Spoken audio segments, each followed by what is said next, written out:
Ignatius Press and the Augustine Institute present The Formed Book Club.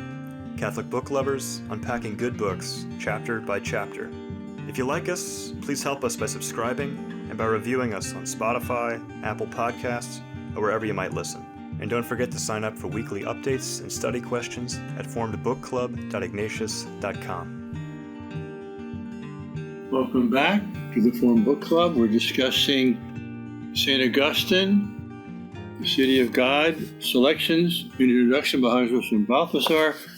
That is Vivian Dudro, Joseph Pearce, and myself, Father Fessio, we have completely covered, as best we can in our discussion, the first section here, the meaning of creation. The second section, which is called pilgrimage, which is sort of man in creation, and homo viator, man on a pilgrimage. And now we come to the third section, the two kingdoms.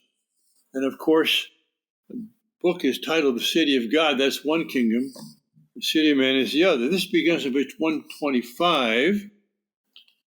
And Augustine begins this section with this at the top of the page there. First, I would like briefly to consider this question.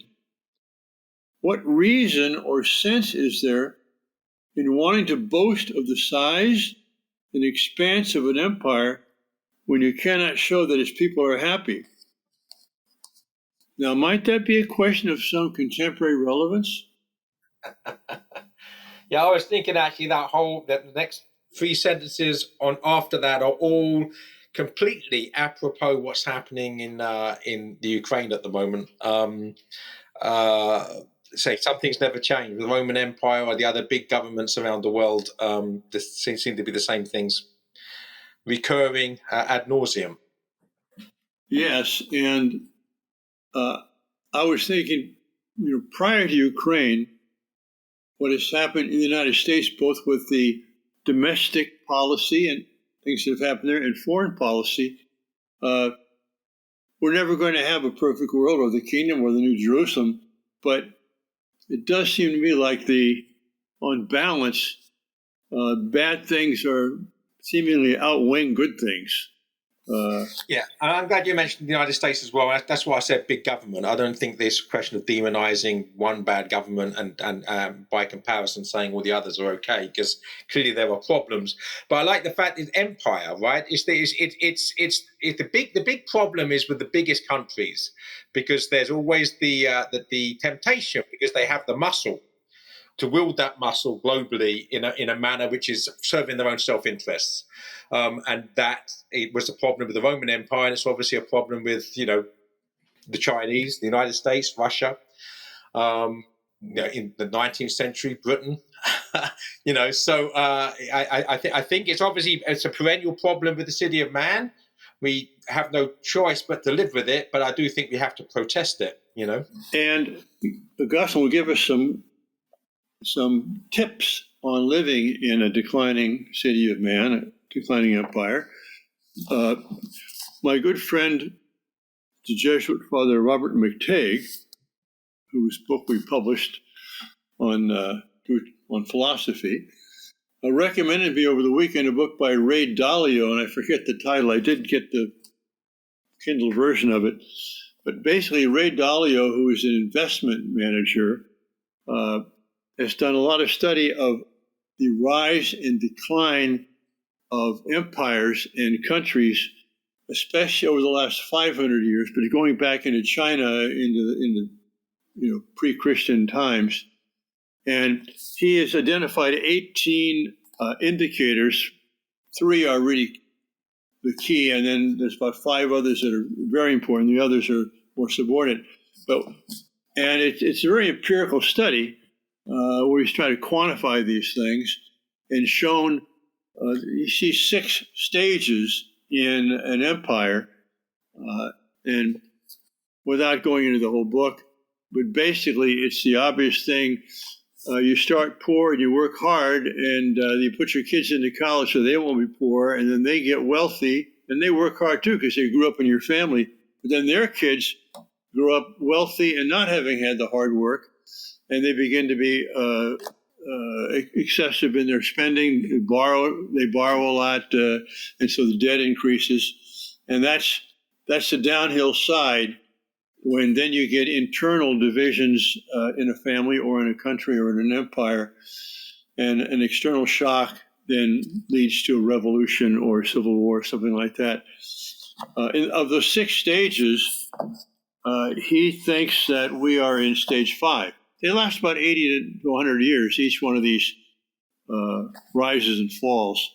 But I must say, insofar as he's examining from the material side, the city of man, economically and politically, he seems to have discerned a pattern, which is a pattern really based in our fallen nature, seems to me. And that Augustine here is also delineating, as he is writing at the time when the Roman Empire is about to dissolve. So, in a certain sense, this book is even more pertinent to us in our particular historical time than it might have been to others in previous times.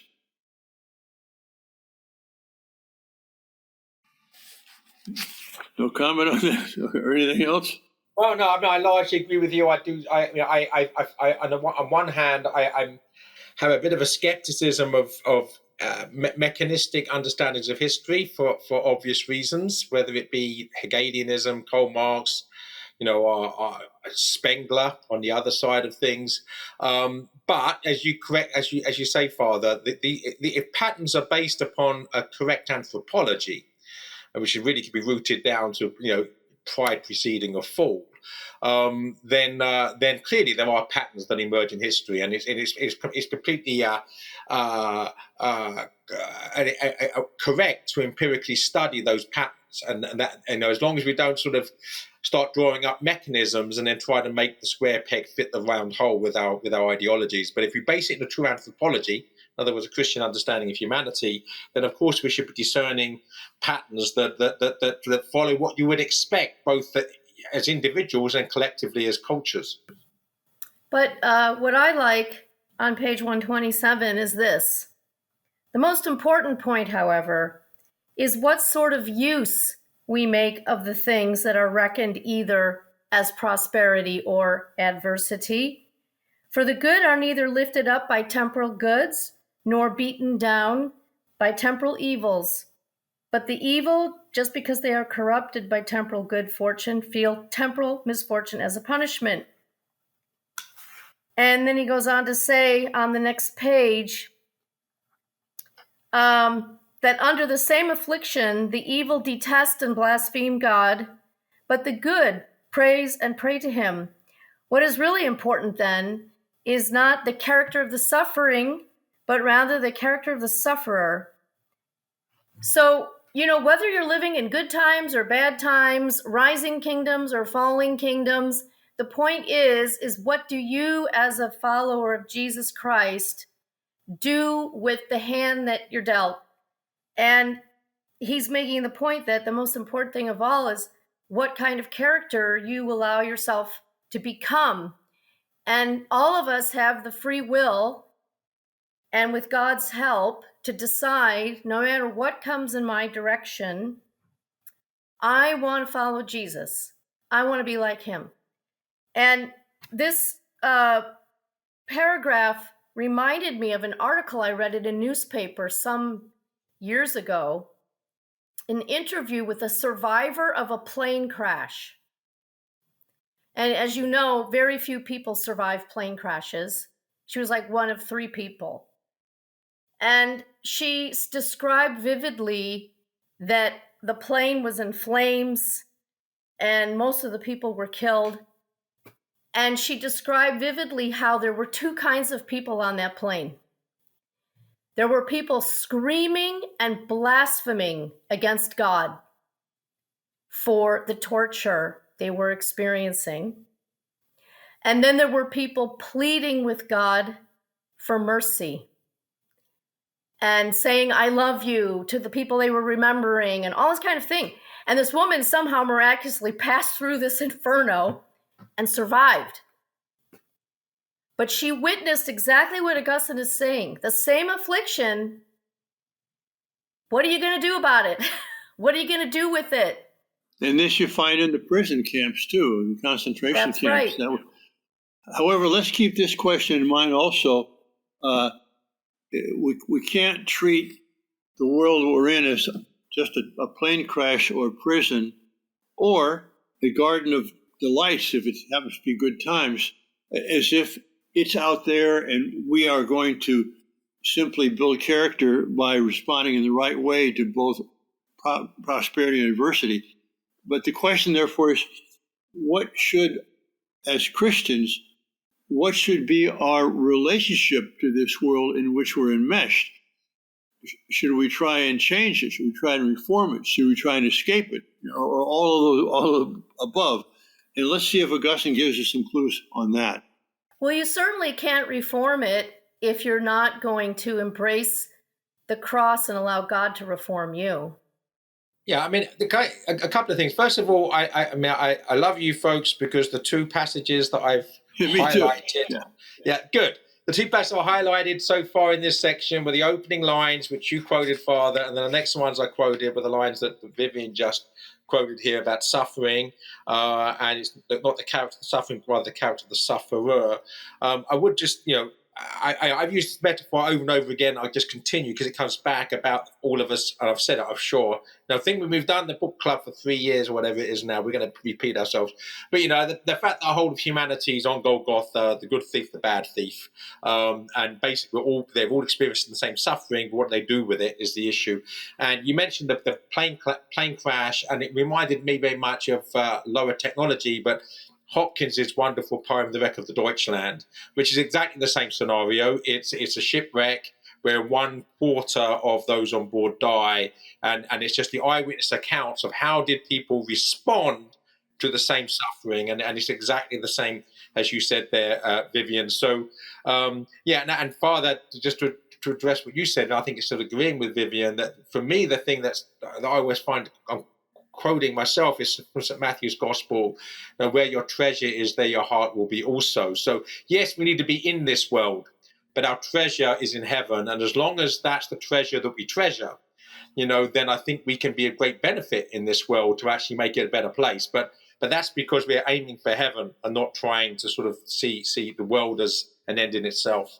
That's right, but we have to be concerned about our brothers and sisters, and maybe Maximilian Kolbe is the model here. He not only was in the prison, but went into the starvation bunker where people were cursing God, but by the end they were praising God. The people that he was with, that's right. He was able to give them this, the hope in God so that they could sing his praises even in that situation. And certainly any Christian in any situation needs to pray to be that guy, the one who's going to help others to praise God no matter what, and maybe even save others. Like your Deutschland example makes me think of the Titanic. You know that who was it who wrote Why Johnny Can't Tell Right from Wrong? Was that Bill Kilpatrick? Or that was Kilpatrick? Yeah.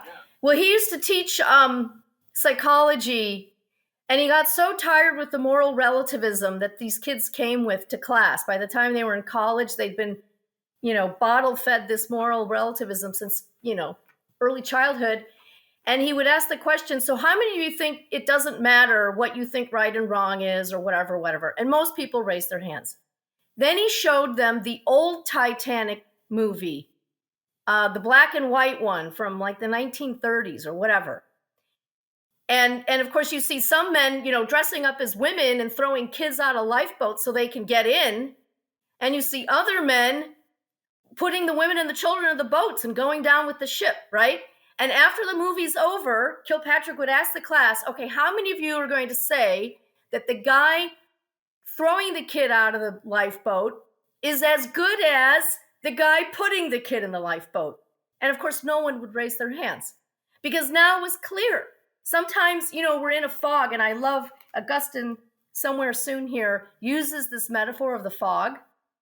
We're in this fog, but there are these moments of clarity now where you're given a choice as to what kind of person you really are going to be. And so that's why the Christian can rejoice whether they're in that situation or whether they're at a picnic, because either way, they're here for God and to try to do God's will. Obviously not on your own strength. I mean, who could even dream of doing such things if you didn't know that God was going to help you? As you began that comment, which was excellent, Vivian, by talking about the moral relativism in the classroom, the thought occurred to me, well, we've gone beyond that. We now have moral absolutism in the classroom. But the problem is, it's a false absolute, you know. It's actually, I mean, I like to think that if, please God, we get to heaven, that we get to watch human history as the tragic, dark comedy that it is, because it's also incredibly funny. You know, that this moral relativism that Vivian spoke about leads to this morally relativistic totalitarianism, where only one version of relativism is permitted. It's astonishing, and it's very funny, except of course it's tragic because there's a lot of real life victims. On page 129, it sort of expresses what his main point here is in this section, and in the book, as a matter of fact, about the middle of the paragraph, at the top of the page. And so it has happened that even though there are a great many people spread across the world living under various religious rites and moral customs, and distinguished by a wide variety of languages, weaponry, and dress, there are actually only two types of human society. This is like a famous joke. There's two kinds of people, right? Those who divide the world into two classes of people and those who don't. And following the scriptures, we might rightly speak of these as two cities. One is the city of those who wish to live according to the flesh, the other of those who wish to live according to the Spirit. Each desires its own kind of peace, and when it finds what it seeks, each lives in its own kind of peace. Well, yes, but who of us can say we do not wish to live according to the flesh in some respects? We're always fighting off the flesh, you know? Even though, as Augustine says so rightly, that sins of the flesh really begin as sins of the Spirit. Anyway, that kind of summarizes succinctly what he's getting at in his entire book here. I have some comments on the spirit of the earthly city, beginning 134. Does anybody have something before that? I'm 136 next, so... I would just like to point out that, you know, in pages 130 and 131, some of Augustine's language could make it seem as though God destines some people to be good and others to be evil. Oh, yeah. Echoing some scripture that can sound like that too. But I want to point out that on 132, he makes very clear that man's nature was made good by God. And so the will in that nature can both turn away from the good to do evil, which happens by free choice, and turn away from the evil to do good, which does not happen without God's help. And so as I was reading pages 130 and 131 and beginning to get a little dispirited by, you know, oh no, this whole specter of predestination and bin A and bin B and, you know, that's it. Then boom, Augustine just cuts right to the quick here and clarifies, no, we really do have free will and it really does matter. Well, that's an important, very important point, Vivian, because Augustine was sometimes ambiguous on that, and following Augustine, there have been people who believed, like the Calvinists, in the very strong predestination of the saved and of the damned, and they often buttress their arguments on passages from Augustine. But as you point out, Augustine himself makes it clear that our wills are not predestined. That the very fact is they allow us to choose. But of course, the question for Augustine, and people ask that question, well, if God knows what I'm going to do, how can I be free in doing it? You know, that's a fundamental question that people ask. And my answer to that, by the way, is there's no past or present or future, well, no future in God. He knows what you're doing while you're doing it. So he's not exercising coercion on your choice. Mm-hmm. That's so important, Father. Thank you. But so this section, which Balthasar gave the heading to of Spirit of the Earthly City, second line from the top of 135, he's speaking about what the attitude is of those in the earthly city. Let the people applaud not those who look out for their benefit, but those who provide for their pleasure. Let nothing harsh be commanded, and nothing shameful be prohibited. Let kings care only that their subjects are docile, not that they are good. And then down the page here, about 6 lines from the bottom, if anyone disapproves of this kind of happiness, let him be branded a public enemy. If anyone tries to change it or do away with it, let the uninhibited mob stop his mouth, toss him out, kill him off, ... or cancel him. Again. Well, and you think immediately of those prophecies, or maybe they're in the Psalms, but they're pointing to Christ, This man is odious to us.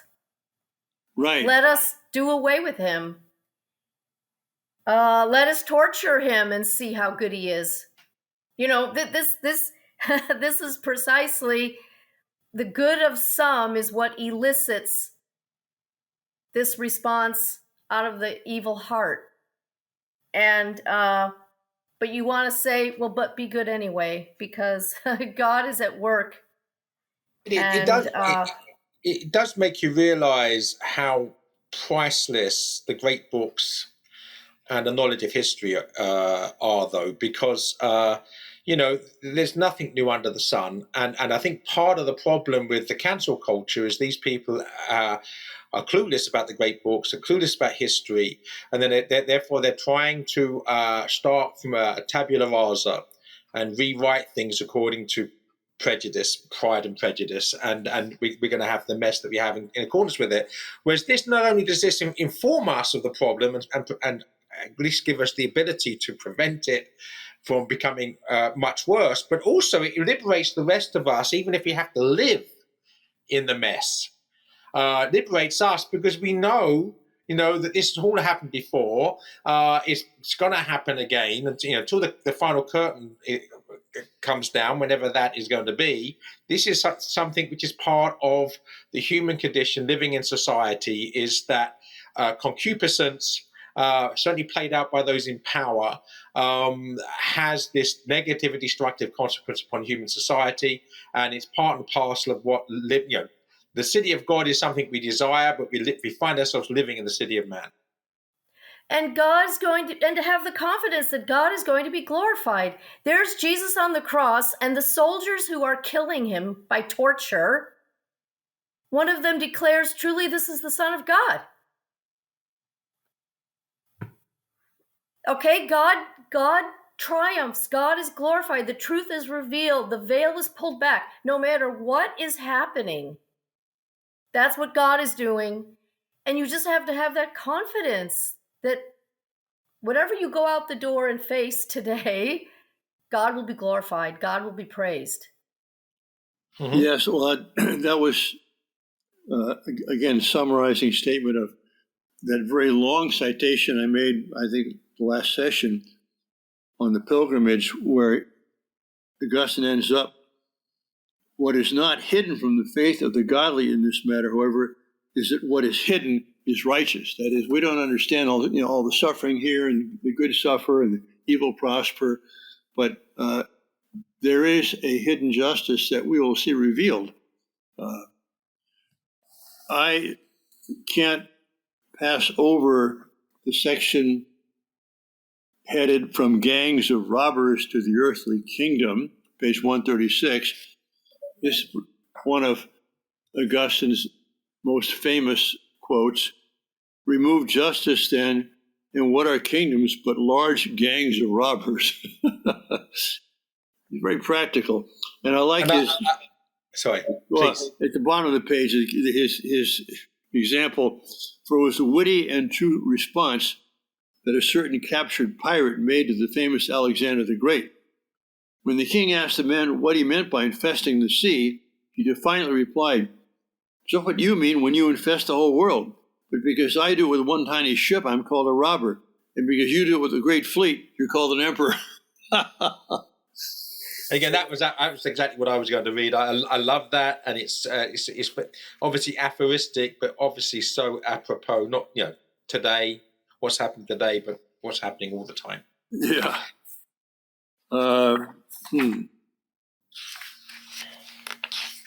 Well, that was you stole my quote, so I now have nothing to 143. So go ahead. Over to both of you. 143. What do you have? No. I mean, if you have stuff before it, it's not a problem. I'm just saying that the 136 was the thing about the pirate was what I was going to quote, and you quoted it, so we covered it. No, but that's fine. I've got nothing till 144 really, but I underlined the heading on page 143. The question: is a Christian state possible? These subheadings, of course, must have been written by von Balthasar, right? Yes. And they're very key in pointing out the essence of what's being spoken about. Yep. So Joseph, 144. Well, yeah. So basically, what I've got actually, it's actually is 143 because that is a Christian state possible. That's what I wanted to highlight, and it sums up the whole scenario. We could read the whole of it. We won't, but so let's go to the top of page 144. But because some listen, others scoff, and most find the evil allure of the vices more to their liking than the helpful austerity of the virtues, Christ's servants, whatever they are told to endure, if need be, the worst and most depraved republic, and by their endurance to win for themselves a place of glory in the most holy and majestic state of the Senate of the angels, so to speak, in the heavenly republic, whose law is the will of God. So the will of God as law is heavenly, right? It's part of the city of God, where we find ourselves. And I agree completely with Vivian that we are meant to go out and look for the presence of God's glory in the midst of the crucifixion. But the crucifixion is happening, right? And the crucifixion is happening all the time. And the sad fact is that, some listen, others scoff, most find the evil allure of the vices more to their liking than the helpful austerity of the virtues. And so that's the situation, is that the saints are always destined in the city of man to be the minority. And because they're destined to be the minority, they're also destined to be the persecuted minority, which is why it's their endurance that's necessary to win the heavenly reward. We're not going to have a place of comfort. We're not going to have a place of feeling at home, a place that doesn't feel like exile, that doesn't feel like a vale of tears in the city of man, because that's not what it is, and we shouldn't be seeking it here. Well, when I often reflect, Joseph, what a comfortable life I've had, what a pleasant life, what pleasant companions, much joy. I haven't had the kind of suffering that we read about here, we read about in the papers. And I guess I'm living in the city of man in one sense, but I'm also in the city of God, not because I'm a priest. That's part of it, because as a priest, I get to know a lot of people who are serious about their faith. But I on the one hand, I feel a little bit ashamed of this. On the other, I think maybe God lets me in this situation because He knows I couldn't handle anything worse. But it's a very comfortable life. I've never had to worry about a place to eat, or something to eat, or a place to sleep, or things I need. I've not had to do without.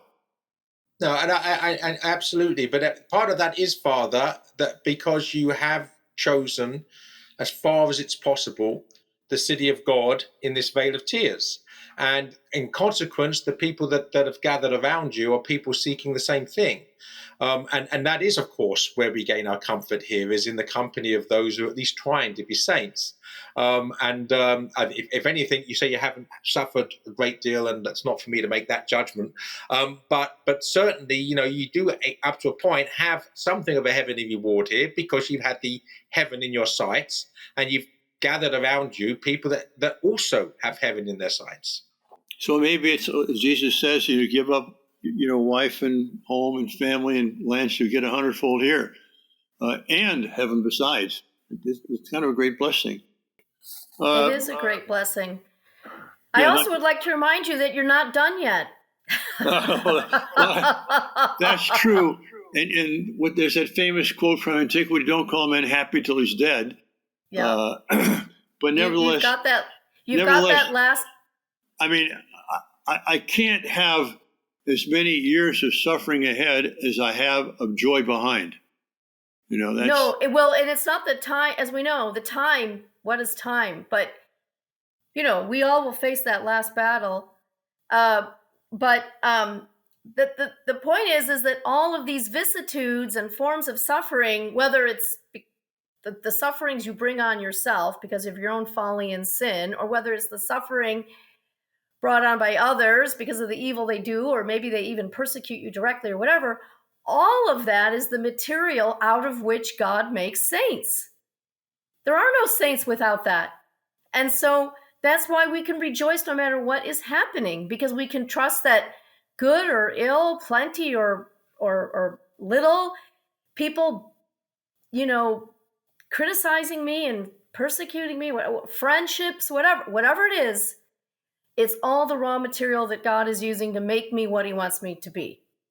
And that's a very comforting thought. It is for me anyway. Amen, sister. Amen. I think we can conclude with this section, the two kingdoms. Any other comments on the two kingdoms? Because we're towards the end of it here. No. Well, I would like to, again, we could read the whole thing, but I won't. But I would like to just pluck a couple of phrases from this section on the Christian ruler, because again, we're living with corrupt governments and corrupt leaders, and I think this list of what is needed from a Christian ruler, all of it's marvelous, but let's just have a look at if they are slow to punish and quick to pardon, if they enforce punishment only as necessary for governing and defending the republic, not to satisfy their personal animosities, if they grant pardon, not to let wrongdoing go unpunished, but in the hope of its being corrected. It carries on. It really, would be wonderful if we had a society and a culture where those who are training to rule, in other words, having a school for politicians, that they should be made to read the City of God by certainly certain sections of the City of God as something which are not just aspirations, but I would say qualifications. That if you're not prepared to make these things your motives, you're in the wrong job. And yet, he praises the Emperor Theodosius for being such a man. And yet he ends that section on 148 with these deeds and other like them, which it would take too long to tell, are the good works that Theodosius took with him from the fog of this temporal life, which, no matter how sublime and elevated, is still no more than fog. Yeah. Yes, as I recall, Theodosius was a penitent, because I believe that there was an uprising against him, and he slaughtered quite a few people. And Ambrose rebuked him on that publicly.